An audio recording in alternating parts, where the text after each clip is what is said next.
ஆனால் கமருதீன் வந்து ஒரு வடிகட்டின முட்டாள் அப்படின்றது அவர் பேசுறதுல தெரியுது.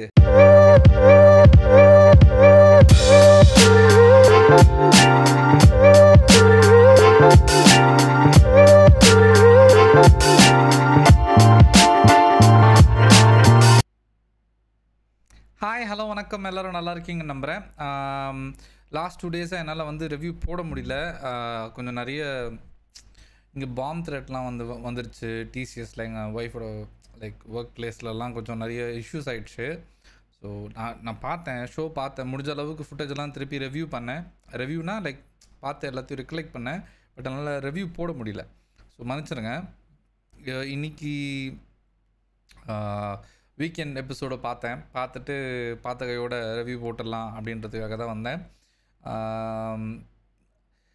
தெரில, நான் எக்ஸ்பெக்ட் பண்ணேன். நிறைய இஷ்யூஸ் இருந்துச்சு இந்த வாரம் ஃபுல்லாக. ஆனால் எக்ஸ்பெக்ட் பண்ண அளவுக்கு பெருசாக வீக்கெண்ட் எபிசோட் கிடையாது. திவாகர் வந்து அவருக்கு அப்ளாஸ் வரும் அப்படின்னு நம்மளுக்கு தெரியும் முன்னாடியே. ஏன்னா அவரோட பிஹேவியர் எனேபிள் பண்ணுறது தானே நம்மளோட வேலையே. ஸோ அவருக்கு பெருசாக அப்ளாஸ் கொடுத்து அவர் ஏதோ பயங்கரமாக சாதிச்சிட்ட மாதிரி அவர் இன்னும் ஏற்றி விடுறது அதை பண்ணாங்க. அதை சேது அண்ணாவும் வந்து சொல்லியிருப்பார், இந்த மாதிரி பண்ணி தான் அவருக்கு எடுத்து வச்சுருக்கீங்கன்றதும் அவர் ரொம்ப அழகாக சொல்லுவார். ஆப்வியஸாக வந்து நேற்று இந்த வாரம் ஃபுல்லாக நடந்த இஷ்யூஸை கேள்வி கேட்பார் இல்லையா. அதுக்கு முன்னாடி என்ன பண்ணார், எல்லாரையும் அவங்க பேரை கிளியர் பண்ணார் ஃபஸ்ட்டு. ஏன்னா பிரவீன் காந்தி வந்து எல்லோரும் பெரிய மாற்றி சொல்லிகிட்டு இருந்தாரா. திவாகரை சுதாகர்னாரு, பார்வதியை மாயான்னாரு. ஸோ அதனால் வந்து எல்லாரையும் இன்ட்ரடியூஸ் பண்ண சொல்லி கேட்டிருந்தார். எல்லோரும் ஒன்று ஒன்றா போயிட்டு இருந்தாங்க, ஒவ்வொருத்தங்களாம் அவங்கள இன்ட்ரடியூஸ் பண்ணிக்கிட்டு இருந்தாங்க. அப்போது எல்லோரும் ஏஞ்சி நின்று அவங்க பேரை சொன்னாங்க. ஆதிரை மட்டும் உட்காந்துக்கிட்டே வந்து அவங்க பேரை சொன்னாங்க. இது வந்து ஒரு பெரிய எப்படி சொல்கிறது, ஒரு பேச்சு பொருளாகவே ஆயிடுச்சு வலைத்தளங்களில். அவங்க ஏஞ்சி நின்று அவங்க பேரை சொன்னால் பத்தாதா, அது சேதுவனாவோட ஈகோ தான் அது, அதனால தான் வந்து அவர் டக்குன்னு மூஞ்சி திருப்பிட்டாருன்ற மாதிரி பேசிகிட்டு இருக்காங்க. அது வந்து ஆதிரை பண்ணது ஏன் தப்புன்னு நான் சொல்கிறேன். ஃபஸ்ட்டு சபை நாகரிகம்னு ஒன்று இருக்குது. அந்த ஸ்டேஜுக்குன்னு ஒரு மரியாதை இருக்குது, அந்த ஷோவை ஹோஸ்ட் பண்ணுற ஹோஸ்ட்டுக்குன்னு அந்த பதவிக்குன்னு ஒரு மரியாதை இருக்குது. அப்புறம் சேதுனான்ற ஆக்டர், அந்த எக்ஸ்பீரியன்ஸ் இருக்குல்ல அவருக்குன்னு ஒரு மரியாதை இருக்குது. இதில் அந்த ஆண் பெண் பாகுபாடு அதெல்லாம் கிடையாது. அந்த ஷோவோட ஹோஸ்ட், அந்த ஸ்டேஜுக்கான மரியாதை அது கொடுத்து தான் ஆகணும். ஏன் நான் இவ்வளோ அழுத்தமாக நான் அதை சொல்கிறேன்னா, போன சீசன் இப்படி தான் பண்ணிட்டார். என்ன ஆச்சுன்னா, அவர் வந்து எல்லாரையும் கொஞ்சம் ரொம்ப அசால்ட்டாக, ஈஸியாக, ஃப்ரெண்ட்லியாக, ரொம்ப ஒரு மாதிரி எப்படி சொல்கிறது, எதார்த்தமாக ஹேண்டில் பண்ணுறேன்னு சொல்லிட்டு அவங்களுக்கு நிறைய இடம் கொடுத்துட்டு அவங்க கொஞ்சம் கூட மரியாதை இல்லாமல் பண்ண ஆரம்பிச்சிட்டாங்க சில வாரங்கள் கழிச்சு. எனக்கு அது போன சீசன் சுத்தமாக பிடிக்கல. நிறைய பேர் சோஷியல் மீடியாலாம் அதை கம்ப்ளைண்ட் பண்ணிகிட்டு இருந்தாங்க. இப்போது அவர் வந்து அதை ஒழுங்காக அந்த பவுண்ட்ரி செட் பண்ணுறாரு இல்லையா. நீங்கள் கண்டஸ்டன்ட், நான் ஹோஸ்ட்டுன்ற பவுண்ட்ரி செட் பண்ணுறாரு இல்லையா, அது ரொம்ப முக்கியம்னு நான் நினைக்கிறேன். ஆதிரை பண்ணது கண்டிப்பாக தப்பு தான். சபை நாகரிகம்னு ஒன்று இருக்குது, பேசிக் எட்டிக்கெட். அந்த எட்டிக்கெட்டை வந்து அவங்க ஃபாலோ பண்ணாதது கண்டிப்பாக தவறு தான். அதுக்கான ஒரு முற்றுப்புள்ளி அவர் வச்சது வந்து எனக்கு பிடிச்சிருந்தது. அது அவ்வளோ பெரிய தப்பான்னு கேட்டால் அவ்வளோ பெரிய தப்பெலாம் கிடையாது. ஆனால் மேடை நாகரிகம் வந்து உங்களை இன்னும் பெரிய தூரத்துக்கு கொண்டு போகும். அது கண்டிப்பாக இருக்குது. அது பேசிக் எட்டிக்கெட்டுன்றது வந்து எல்லா இடத்துலையும் எல்லாருமே ஃபாலோ பண்ண வேண்டிய விஷயம். அது அவங்கக்கிட்ட வந்து அதை எக்ஸ்பிளைன் பண்ணிவிட்டு அதுக்கப்புறம் இதை பற்றிலாம் ஃபீல் பண்ணாதீங்கன்னு அவர் எடுத்து சொன்னார். பார்த்தீங்களா, அது எனக்கு ரொம்ப பிடிச்சிருந்தது. இப்போ அவர் என்ன சொன்னார்னா, நான் உங்ககிட்ட ஒரு விஷயத்தை பற்றி தான் இது இப்படி செய்யுங்க, இப்படி செய்யாதீங்கன்னு சொல்கிறேன். அது நீங்கள் ஒரு பர்சன், அதாவது அந்த செயல் நீங்கள் இல்லை, அந்த செயல் கரெக்டாக தப்பான்றது மட்டும் தான் நம்ம டிஸ்கஸ் பண்ணுறோம். ஆதிரைன்ற பர்சன் வந்து நல்லவங்களா கெட்டவங்களான்னு நம்ம டிஸ்கஸ் பண்ணல. ஸோ அதை பர்சனலாக எடுத்துக்காதீங்க, அந்த விஷயத்தை மட்டும் என்னன்றதை பார்த்துட்டு அதில் நல்லது கெட்டதை எடுத்துக்கோங்க, ஹர்ட் ஆகாமல் இருப்பீங்கன்னு எக்ஸ்பிளைன் பண்ணார். அது எனக்கு ரொம்ப ரொம்ப பிடிச்சிருந்தது. இந்த மாதிரி ஒவ்வொரு இஷ்யூஸும் கேள்வி கேட்டுட்டு இருந்தேன். எல்லோரும் இன்ட்ரடியூஸ் பண்ணிட்டு பிரவீன் காந்திக்கு கடைசியில் வந்து ஒரு பல்ச்சுன்னு ஒன்று விட்டார்.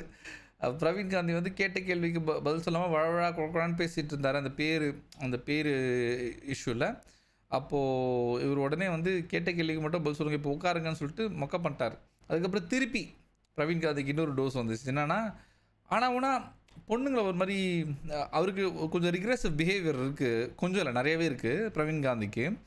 எல்லா இடத்துலையும் வந்து ஆம்பளைங்களை கொஞ்சம் தூக்கி வச்சு பேசுகிறதும் பொண்ணுங்களை கொஞ்சம் இறக்கி வச்சு பேசுகிறதும் தான் அவரோட எப்படி சொல்கிறது, அவரோட வந்து ஜென்ரலாகவே அவர்கிட்ட அது இருக்குது.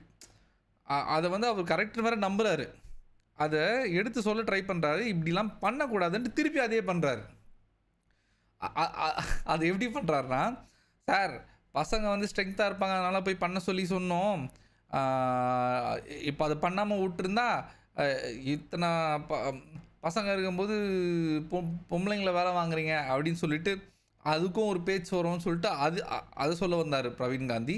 அவர் சேதனாவோட டென்ஷன் ஆகிட்டார்.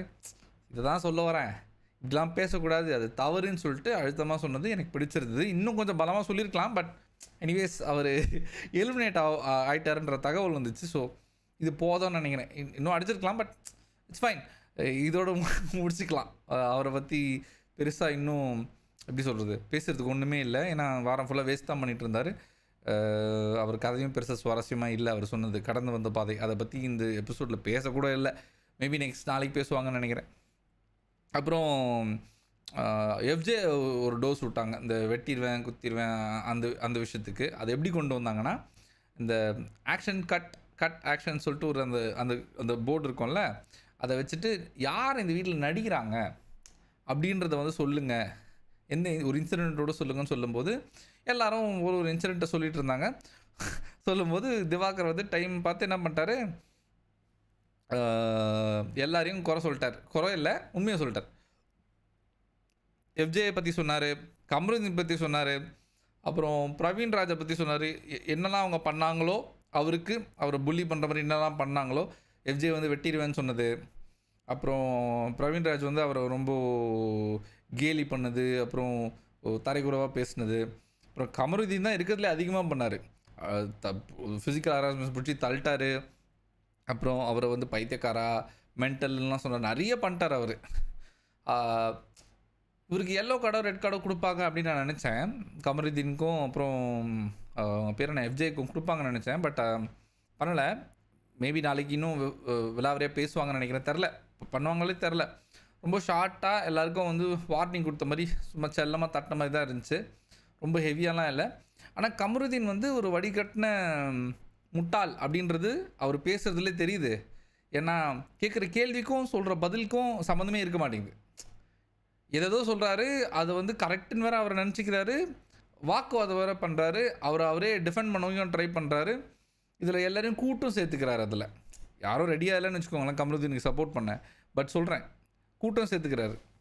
இதில் ஒழுங்காக வேலை செஞ்ச சபரியையும் குறை சொன்னார் அவர். அந்த ஆக்ஷன் கட் இதில் சபரி வந்து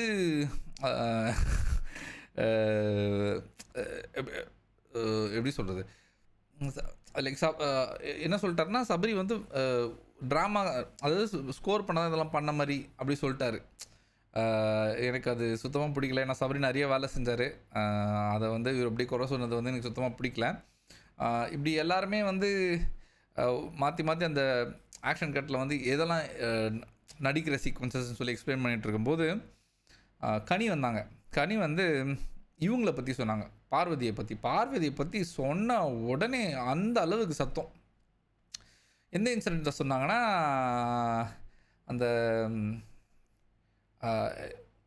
அந்த கேப்டன்சி என்னென்னா, துஷார் ஜெயிக்கும்போது அவங்களோட பிஹேவியர் வந்து ஆஹா ஹோஹோ நீ தான் ரைட்டு அப்படி இப்படின்னு பேசிட்டு, அதுக்கப்புறம் துஷார் நந்தினி விஷயத்தில் வந்து அவங்கள கொஞ்சம் கண்ட்ரோல்டாக இருக்க சொல்லும்போது நீ யார் அப்படின்னு கேட்டது.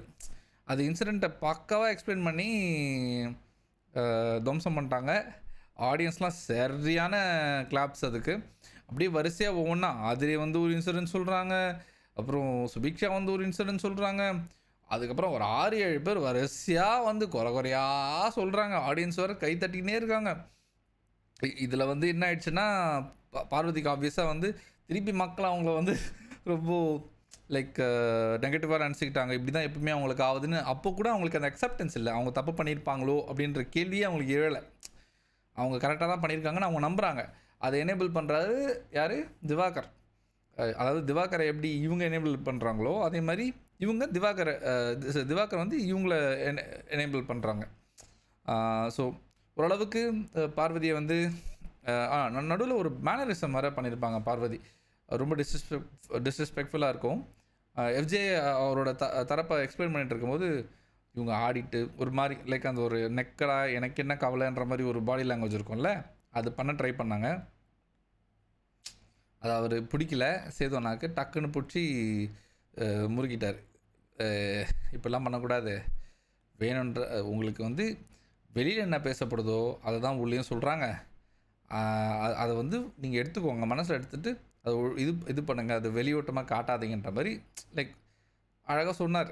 அவங்களுக்கு அதையும் இதுவாகிடுச்சு போல இருக்குது. லைக் இன்னும் இது ஒரு மாதிரி ட்ரிகர் ஆகிடுச்சு போல இருக்குது. அப்புறம் அரோரா வந்து 24/7 நான் பார்க்குறேன்.